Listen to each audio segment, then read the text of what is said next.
गुरु प्यारी साध संगत जी, प्रेम से कहना धन निरंकार जी। आशा करती हूँ सद्गुरु माता जी की कृपा से आप सभी बहुत अच्छे होंगे।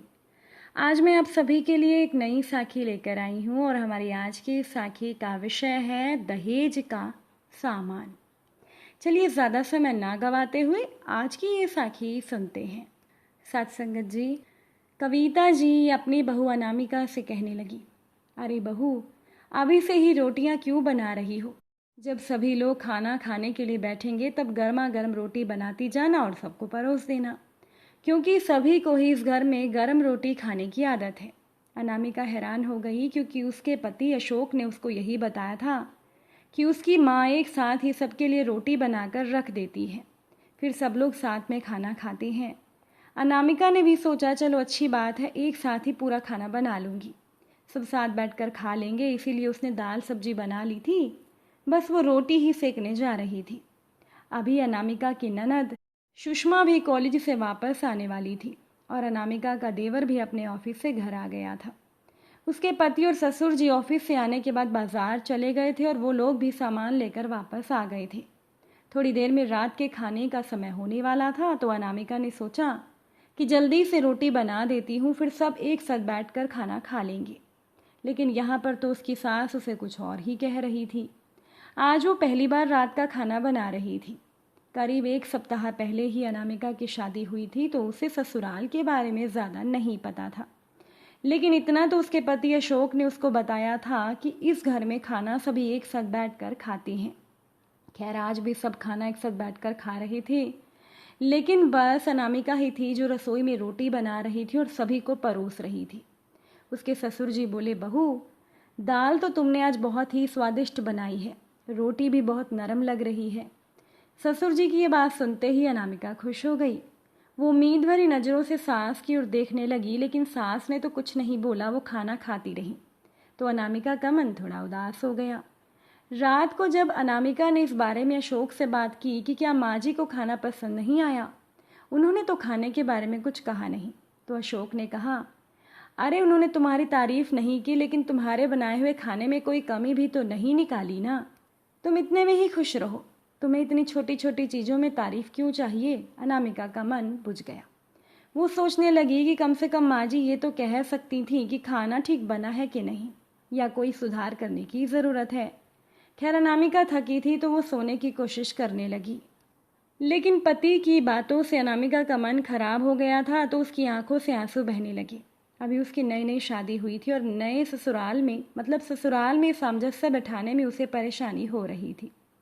देखते ही देखते उसकी शादी को 1 महीना बीता। उसकी सास हर रोज उस पर एक नया नियम लगाती थी। एक दिन अशोक अपने ऑफिस से वापस आया तो वो बहुत खुश लग रहा था। वो कहने लगा, माँ, मेरा तबादला हो गया है और प्रमोशन भी हुआ है। मैं कब से कोशिश कर रहा था कि मेरा तबादला शहर में हो जाए। वहाँ पर बुआ जी का ससुराल भी है तो उनसे मिलना जुलना भी हो जाया करेगा। और वो शहर दिल्ली तो मुझे शुरुआत से ही पसंद है। जब से मैं वहाँ पढ़ाई करने गया था तब से यही सोचता था कि मुझे दिल्ली शहर में नौकरी मिल जाए। अब अशोक का तो सपना था, उसे खुशी हो रही थी, लेकिन उसकी माँ को खास खुशी नहीं हुई। वो बोली, तू चला जाएगा तो मुझे अच्छा नहीं लगेगा। तो अशोक ने कहा, माँ, पहले भी तो मैं पढ़ाई के सिलसिले में घर से दूर रहता था, तब तो तुमने ऐसा कभी नहीं कहा कि तुम्हें अच्छा नहीं लगेगा। अब कविता जी बोली, अच्छा एक काम कर, तू बहू को यहीं छोड़ जा, मैं उसके बिना कैसे रहूँगी। अशोक हंसकर कहने लगा, माँ, ये क्या बोल रही हो? अभी तो मेरी पत्नी को इस घर में आए हुए 1 महीना ही हुआ है। उसके पहले भी तो तुम लोग मिलजुल कर रह रहे थे ना। और मैं अपनी पत्नी को यहाँ नहीं छोड़ने वाला, क्योंकि तुम्हें अच्छे से पता है कि ऑफिस से आने के बाद मुझे अकेले अच्छा नहीं लगेगा। वहाँ पर हम दोनों साथ रहेंगे तो मिलकर घर के काम भी करेंगे और ये मेरे खाने पीने का ध्यान भी रखेगी। अब बेटे की मर्जी थी तो कविता जी कुछ बोल नहीं पाई और घर में सभी अशोक की तरक्की से खुश थे। वैसे भी दिल्ली और जहाँ पर वो लोग रहते थे उनके बीच में ज़्यादा दूरी नहीं थी। सब खुश थे कि आना जाना भी होगा और साथ में अशोक का प्रमोशन भी हो गया था। अनामिका भी खुश थी कि अब उसे अपनी गृहस्थी में खुलकर जीने की आज़ादी मिलेगी। साथ ही अब नई जगह पर जाकर वो भी कोई नौकरी वगैरह कर लेगी।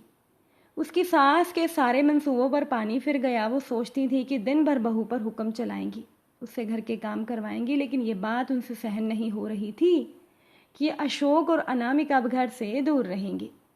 अनामिका घर गृहस्थी के सामानों के बारे में सोचने लगी। शादी में अनामिका के पिता ने उसे बहुत सामान दिया था जो यूं ही पैक पड़ा हुआ था। तो एक दिन अनामिका ने सारा सामान निकाला और अपने साथ लेकर जाने के लिए वो सामान निकालने लगी। जब उसने कढ़ाई उठाई तो उसकी सास बोली, ये कढ़ाई काफ़ी बड़ी है, इतनी बड़ी ले जाकर क्या करोगी? वहाँ जाकर कोई छोटी कढ़ाई खरीद लेना। इसी तरह से जब उसने एक बहुत बड़ा कुकर उठाया तब उसकी सास बोली, ये भी बहुत बड़ा है, तुम दोनों अपने लिए छोटा खरीद लेना, इसे यहीं छोड़ जाओ, आखिर ये भी तो तुम्हारा ही घर है ना। तो इस तरह से अनामिका जो भी सामान उठाती उसकी सास मना करती जाती।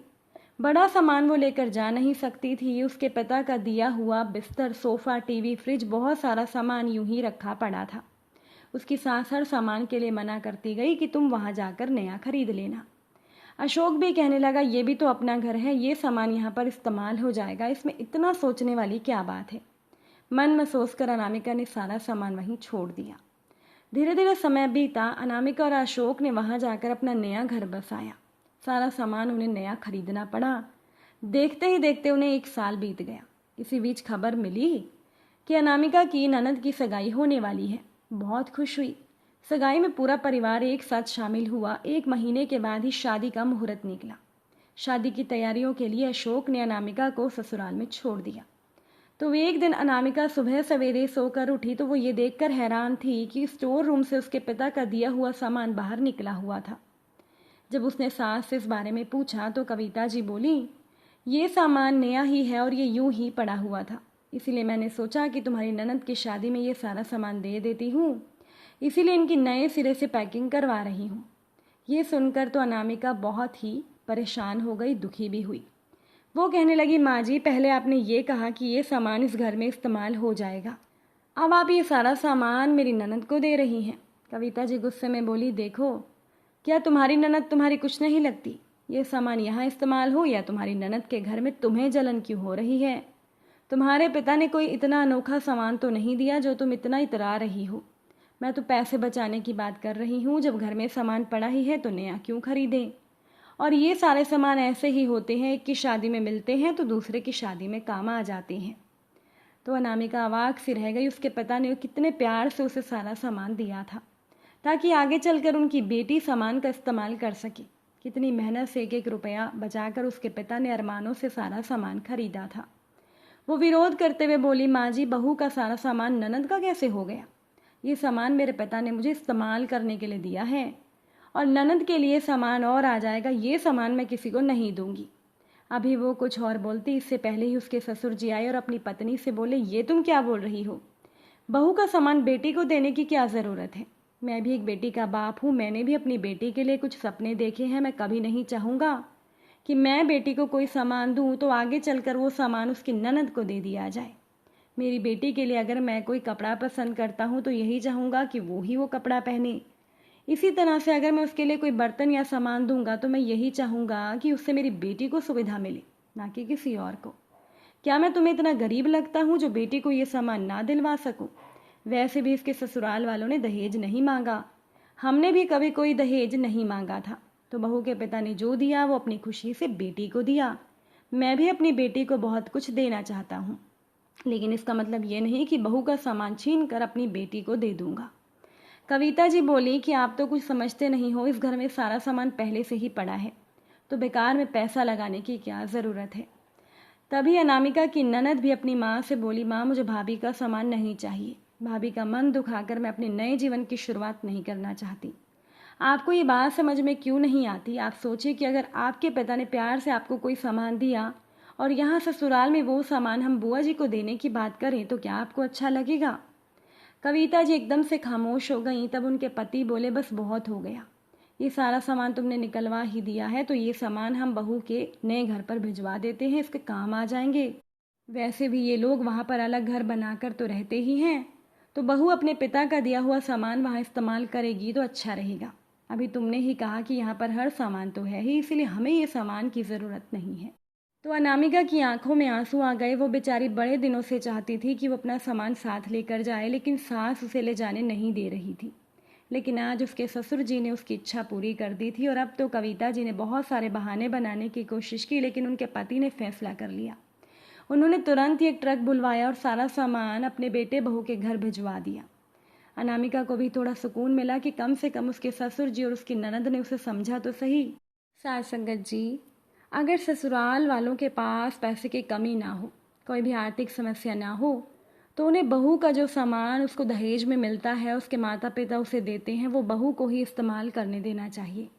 क्योंकि बहू के माता पिता ने उसे बहुत प्यार से सामान दिया होता है, तो बहू के सामान को उठाकर उसकी ननद को नहीं देना चाहिए। आपके इस बारे में क्या विचार है? अपने विचार कमेंट में ज़रूर लिखिएगा। साखी अच्छी लगी हो तो वीडियो को लाइक शेयर कर दीजिएगा। आप सभी से फिर से मुलाकात ज़रूर होगी नई साखी के साथ। साथ संगत जी प्यार से कहना, धन निरंकार जी।